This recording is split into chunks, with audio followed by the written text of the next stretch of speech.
Well, good evening, everyone. A warm welcome to you, and thank you for joining us tonight. The tonight's program actually is quite special in the sense that we have a bit of a chat with Alan Fish.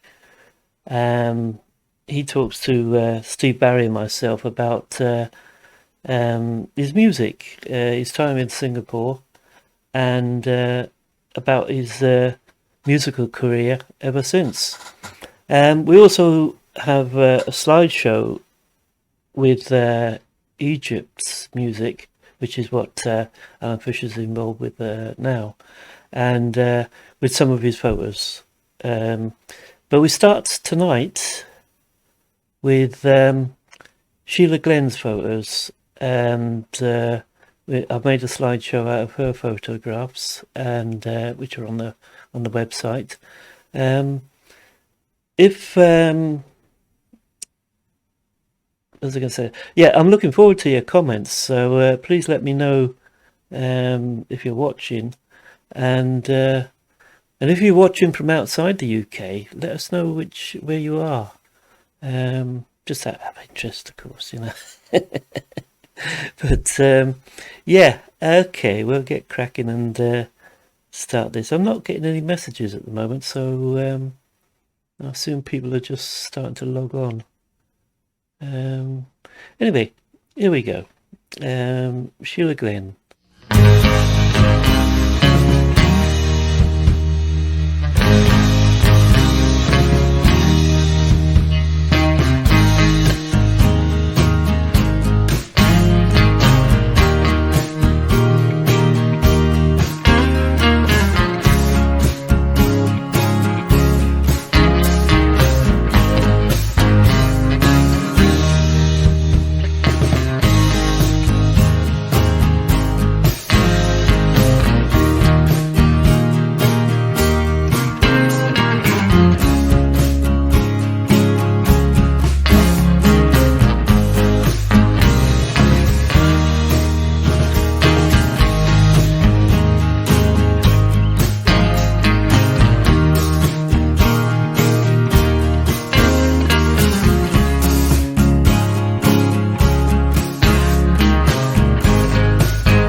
was good. I'm glad to see some people have logged on. Hi Sheila, Valerie, Paul, Sue, Tony, Kevin. Great. I look forward to reading your comments as well, if you have any, that is. Right. Now we're getting straight into the little chat with Alan Fish and Steve Barry and myself. So yeah, here we go. Okay. Well, thank you, Alan, for agreeing to come onto the program and talk about your memories of Singapore and your experience. Now, you went into Singapore on 2 occasions. What years were them? First one was 58 to 60. That was at the Changi Grammar School then.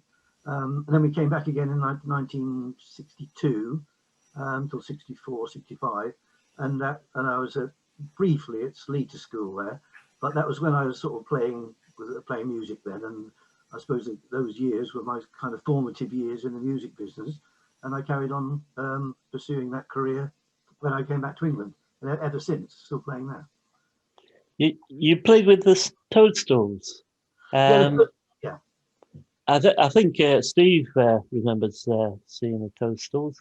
Do you, Steve? Oh, yes, very much so. Going out to Changi Youth Club, and very impressed by the quality of the music that you put out in those days. And yeah, it was a great shame when you guys eventually disbanded, I think. But I found that everybody else really enjoyed it. And it was clear at the time that some of the people would go on to achieve something in the musical world from the quality of the music they played. Unlike us. Well, yeah, the Changi Youth Club was the first gig we ever did. And I know the band did carry on with various members as other ones moved back to the UK or carried on with the Forces, whatever they did. We had various members come and go. But we did quite well with the Toadstools. We played at the Singapore Badminton Hall and quite a few regular venues down in the city itself. One was on a Sunday afternoon, a place called the Golden Venus. I don't know if you remember that, right next to CK Tangs. Yeah, we used to play there too for the Sunday tea dance.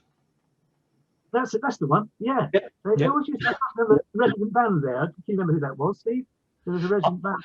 I don't, to be honest. I mean, we tended to be just outside the thing and then come in to play. And the thing I do recall was that we used to have to tune up just outside the stage area where it wasn't air conditioned. So of course the temperature of the strings was completely different. Then you step onto the stage and strike the chord, and it was completely out of tune again. Yes, we had things like that happen with us, especially if you did any instrumentals. You know, you occasionally did some Shadows numbers, and that shoe up even worse then if you're out of tune. You know, especially. So you learn to do it when you get on stage rather than beforehand. I think one of the bands I remember, the local bands, was a band called the Jumping Jewels. The Jumping Jewels, and I think it was the Crests or the Quests. Yeah, Vernon and the Crests. Yeah, that's the one. Yeah, they did some very. They had some big hits with their instrumental versions of things as well. You know, but in Changi, I remember, as I say, the bands like the DTs, the Misfits, and the Codus 5, and Mick Burns with the MJB and the Talisman. Yep. I can remember. There's one or two others, but I can't remember what they were called. But they were the Hellions. Hellions, that's it. Yeah. Point 5. Point 5, that's another one I remember. Yeah. The Black Hawks in the early days, which were an instrumental band. And then there was us, the Roadrunners, and some others that came after we'd left. Yeah. It's strange because there seemed to be a lot of bands out there. When they first moved back there in '62, that was when the heyday of R&B, as it was then, was starting in England or in UK. And I've seen bands like the Rolling Stones just in their formative years, and the Beatles playing like Johnny B. Good and all those kind of numbers, or Chuck Berry numbers, and their versions of their own versions of blues numbers. And when I first came back to Singapore, that's where influence came with Larry Stevens and co, with the Animals and people like that. And that's where we started on the R&B side of things. And I remember talking to people when I first came back, and they saying to them, this band was actually playing like the Beatles and the Kinks, who were then coming along, and they saying, oh, they were surprised that bands were actually playing guitars and singing as well, because up till then it'd all been the Shadows, the Ventures, and with a separate singer at the front. It seemed they couldn't understand how people could sing and play a guitar, doing two things at once. And I do remember saying, well, there's a band in England you'll have to see when they come out here called The Who, and they smash all their gear up at the end of the night. And those people were astounded, going, well, that's a big expensive way of doing things, isn't it? And how do they play the next night? And all that kind of stuff. Difficulty. So that was when things were then changing a bit, and I couldn't wait to get back to England in a way, because that's where things were happening. All the time I was in Singapore, I was in touch with friends in England, and they kept sending me sheet music and the latest songs that were the chart lists and things like that. And that was where, with the Toadstools, we started to doing numbers that people hadn't heard of, a bit like You Really Got Me and things like that. So that was the interesting. Oh, and My Generation, version of that as well.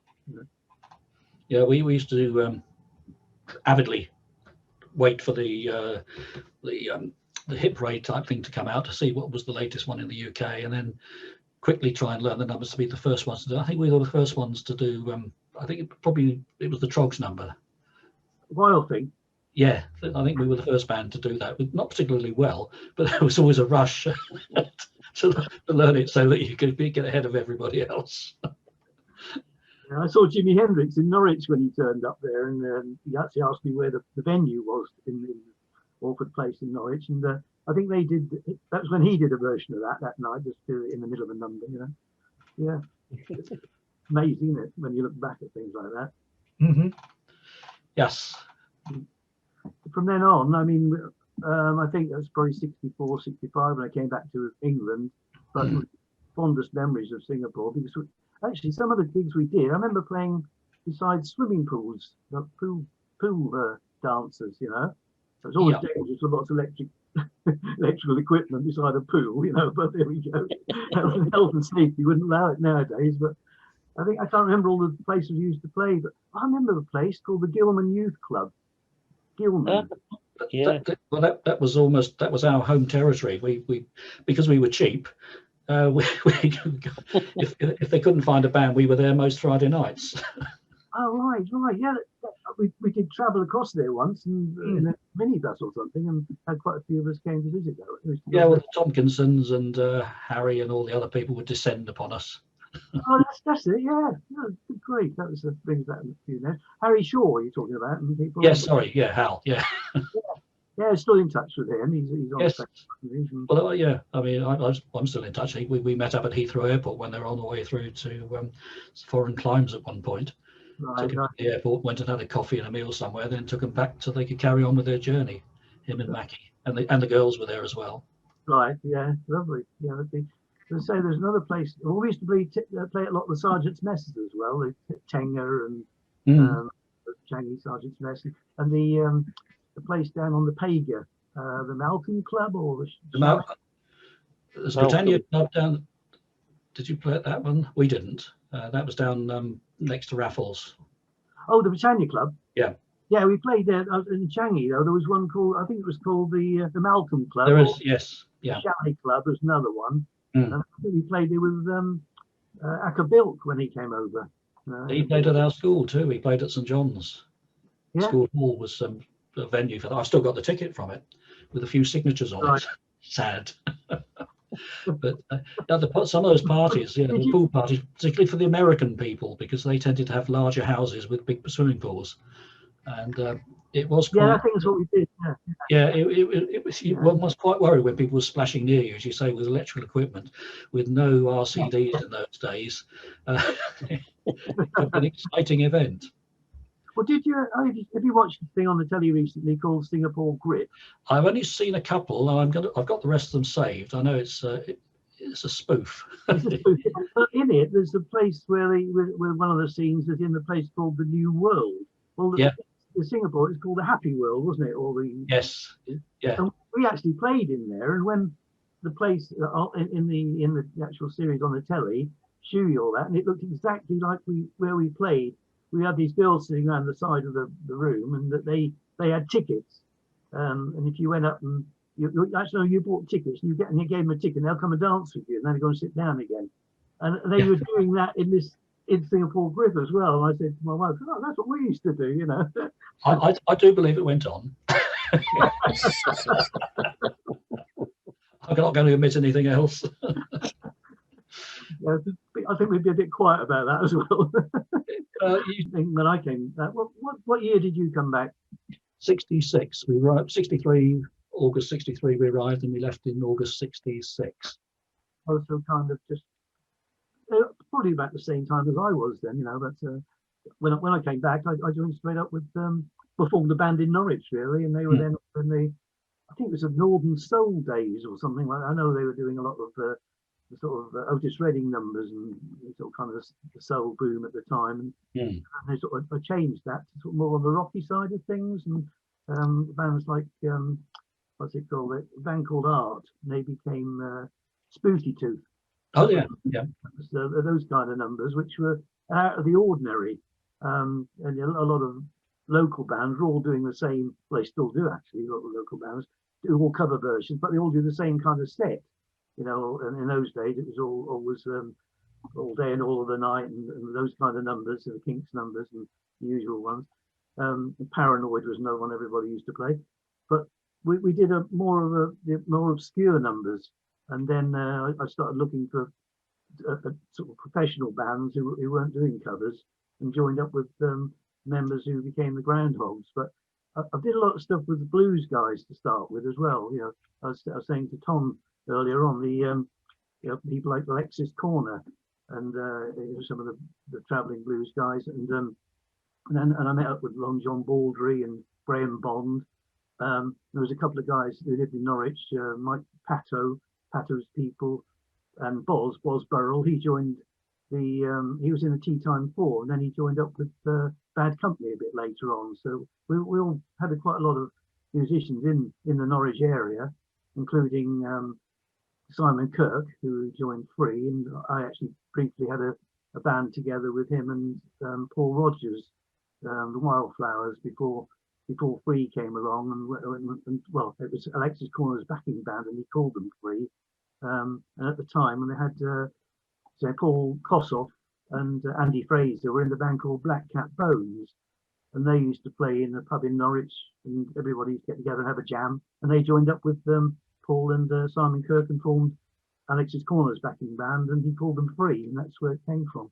We did meet up over the years a few times, but in that time I'd met up with I used to play with a few other bands, you know, a bit like what's his name, Gina Washington and people like that.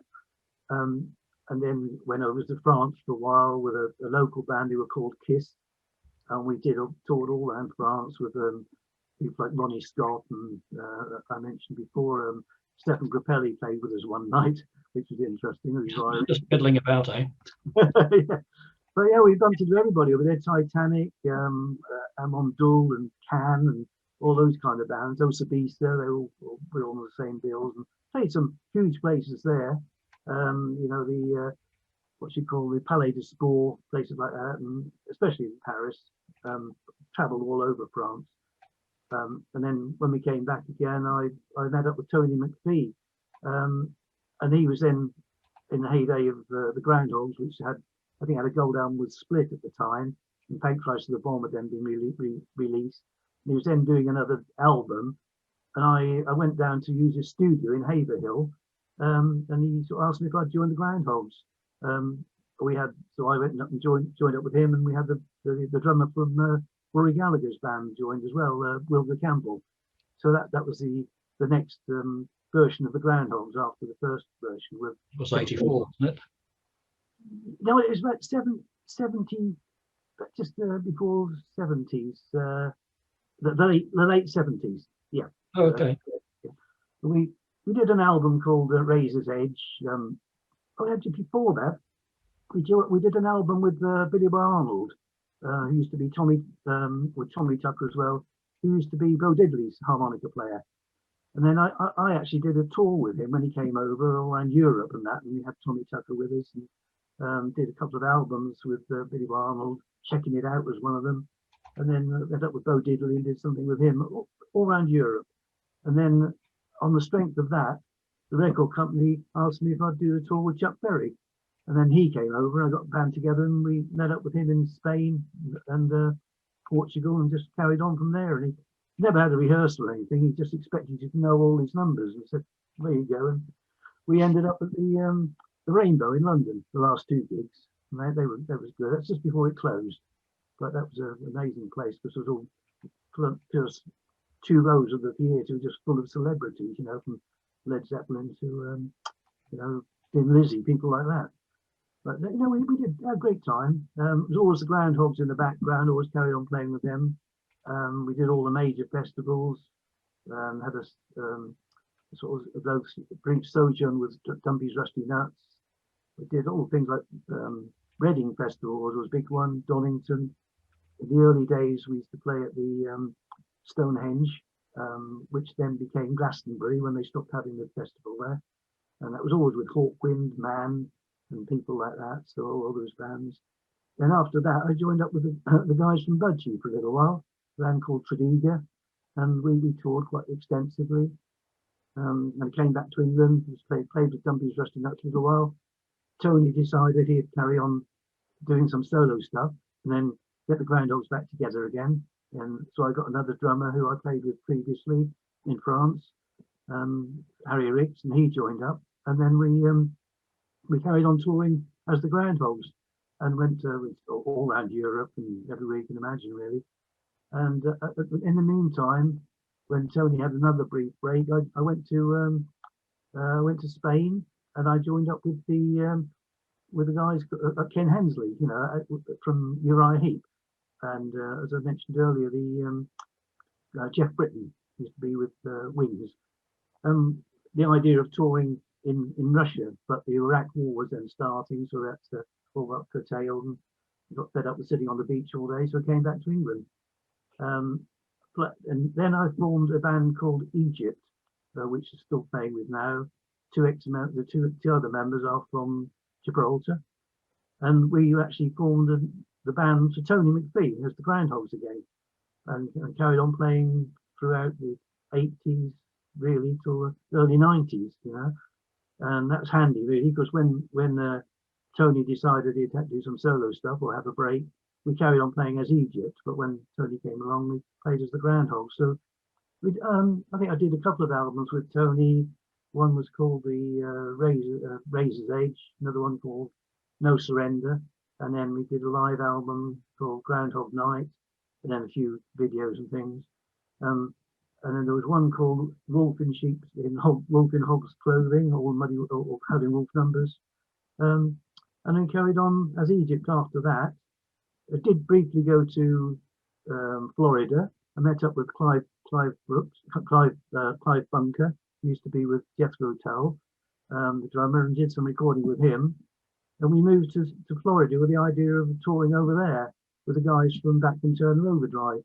But I think the guy who was organising, he had a heart attack and passed away, unfortunately, Don Greer. So we moved back again to England, and so that never happened, really. But since then, spent most of the time in England, but touring constantly, Scandinavia, Europe, moved in Spain for a long time, and France. And more recently, we've been over in the Balkans a few times, Serbia and Macedonia, places like that. It's very, very interesting because it seems to be about 10 years, you know, music, how the music was 10 years ago in that area.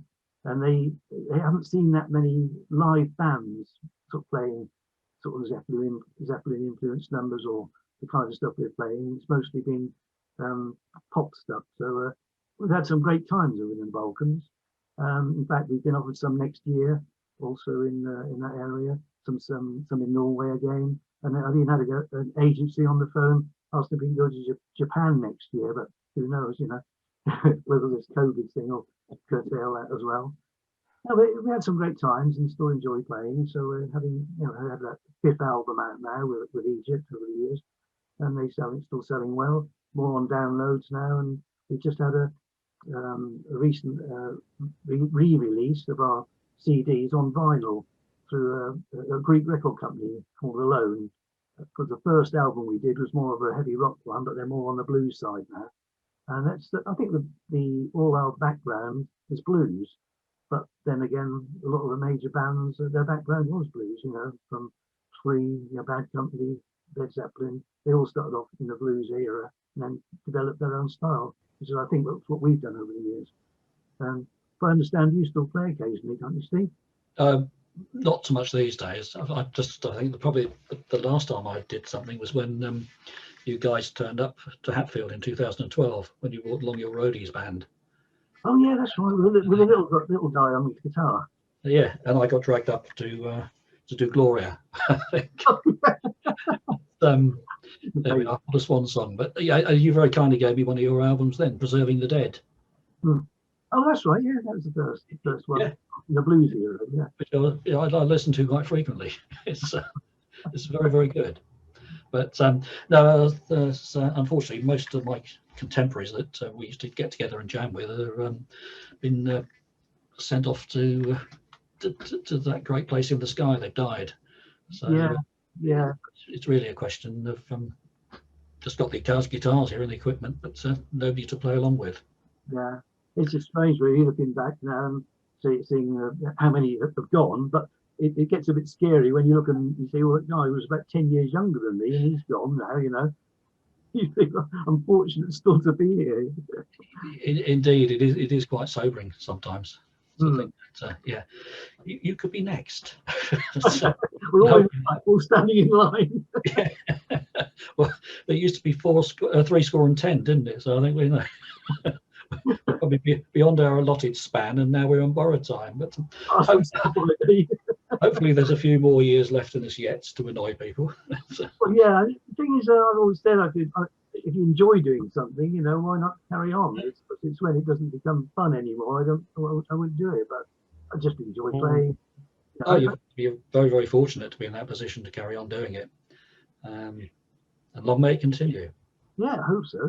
Yeah. Can I just take Alan back to Babington Hall and the Toadstools in '65? Yeah. You sent me the photograph, which I'll include. You weren't on your own that night, were you? You were obviously supporting somebody, or? No, actually, what it was a band competition. Oh, right. It was all. I think we were the only kind of European band there. The rest were all local ones. And I did send you a photograph of somebody called the Dutch Swing College Band. I think they were kind of guests there. They were a jazz band, you know, all the suits. Right. But no, I think we came second in that. There was lots of local guys playing, and Jumping Jewels and people like that were on. You know, and there was had a girls singer. I can't remember all their names really. That was because what happens when we went to see the Rolling Stones there and the Kinks, and I think the Manfred Mann, the Paul Joe. There's a company called SingStar were promoting all those concerts, and they asked us if we'd be interested in going into this competition. So we did, and that's the photograph I sent you. Yeah, oh, that's good. Yeah, excellent. Well, I was going to say, my brother and I managed to blag ourselves backstage for the Kinks and Manfred Mann concert. Armed ourselves with a little exercise book and a pencil, and said we moved from the British Forces Schools Press. And they believed us. And these poor guys, I mean, they were still fairly on in their careers. They didn't have a clue what was going on, really. And to this day, and if Ray Davies ever hears this, hopefully he will recompense me, but he asked for a drink, and the only thing we could get from the local shop was some Cokes. So we went out and bought we pulled our pocket money and bought a crate of Coke for them on the promise that we would be recompensed, but it never happened. I doubt you could get away with it in this day and age. It's funny, in that time, I mean, that was when Brian Jones was with the Rolling Stones, wasn't it? And since then, when I got back to England, just round the corner, or just down the road here where I live now in North Norfolk, there was a guy called Pat Townsend, who's Pete Townsend's cousin. Mm. And his partner in the business they run, or did run, was Chris Jagger, Mick Jagger's brother. Yeah. And they formed a company that built staccato drums, the funny shaped drums with all the curved fronts and things. And we used them with the Groundhogs and staccato guitars. They were all made out of carbon fibre. And that's how we bumped into those two. But unfortunately, Pat died a few years back. But I think Chris Jagger's still got the company going now. So I always remember that when I first spoke to him, I said to him, do you know Brian Jones? You know, and he said, well, I did know him. I've got his guitar. And Pat Townsend had the original guitar that Brian Jones used to use, a semi-acoustic one.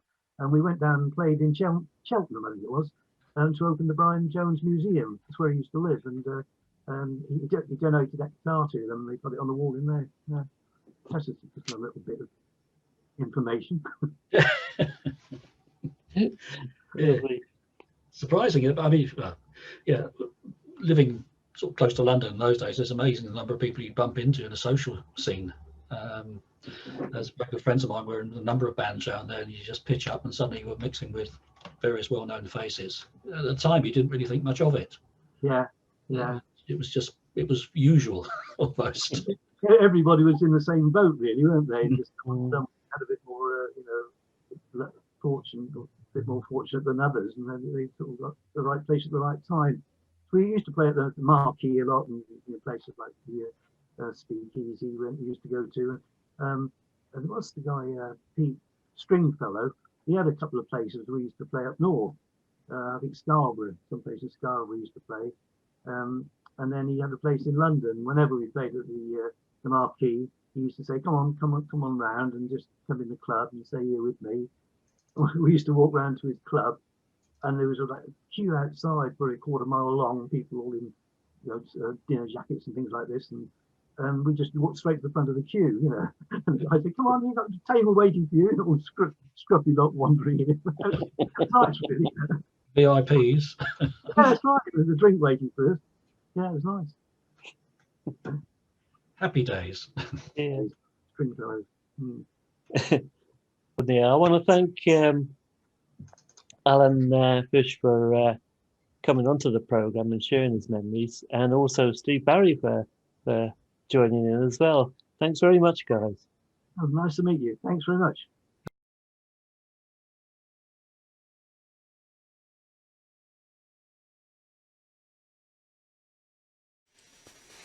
Oops.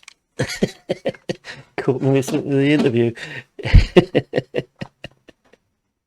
I could listen to that all the time, actually. It's my era. Right, so we'll finish off, I think, this week with Egypt, who Alan plays for now. Alan's band at the moment. And it's made into a slideshow. I didn't do it, somebody else done it. It's on YouTube. And it's Alan's photos are in there as well. The next... I've just dropped my mouse. Next fortnight, back again. I haven't got anybody to interview next time, but we'll see what happens. I'll certainly have some slideshows and some other bits and pieces that we can discuss and watch. So until next time, we'll play out with Egypt.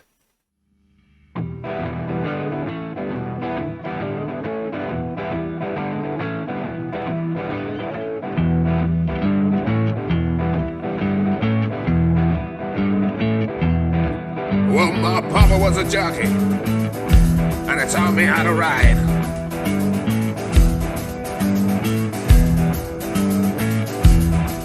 You say, ride, Johnny, ride until the day you die. Yeah, papa said,